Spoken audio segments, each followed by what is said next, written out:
আসসালামু আলাইকুম। আজকে আপনাদেরকে দেখাবো কিভাবে স্বল্প জায়গার মধ্যে বেশি ফসল ফলানো যায়।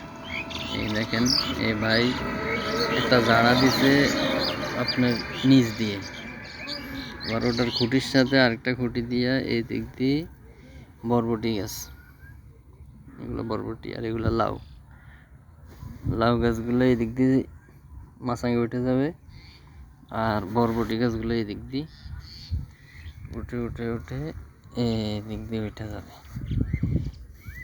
এখন সুন্দরভাবে বোঝা যায় হয়তো অল্প জায়গার মধ্যে কিভাবে বেশি ফসল ফলানো যায় তার একটা প্রমাণ। এই দেখেন বরবটি গাছগুলো উঠতেছে আস্তে আস্তে উপরে দিকে।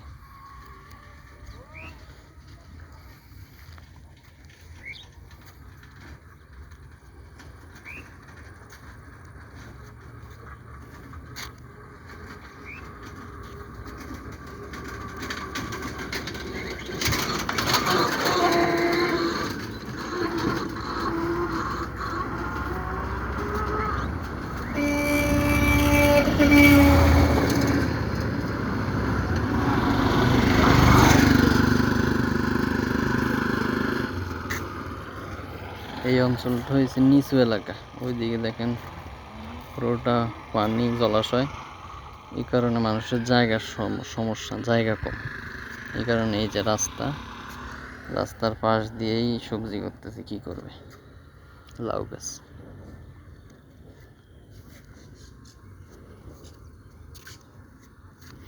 সেমভাবে বাইরের ওই সাইডটায় উপরে করলা ছিল, নিচে লাউ ছিল, শেষ।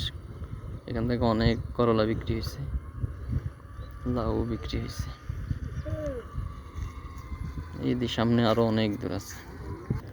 এই রাস্তাটার পাশেই এই ভাই দেখেন কি সুন্দর ঢেঁড়স গাছ লাগাই রাখছে, মাশাআল্লাহ প্রচুর ধরছে। অনেকদিন যাবৎ বিক্রি করতেছে, মগর শেষ নেই।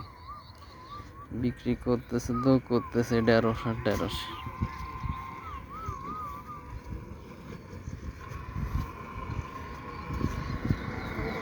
অবস্থা দেখছেন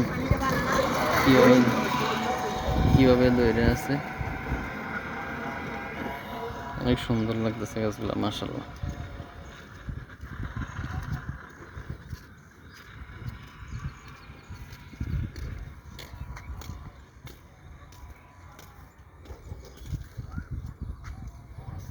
দেখেন, এটা কিন্তু কোনো জমি না, এই রাস্তার একটু ফার, কোনো জমি না এটা। ধন্যবাদ সবাইকে।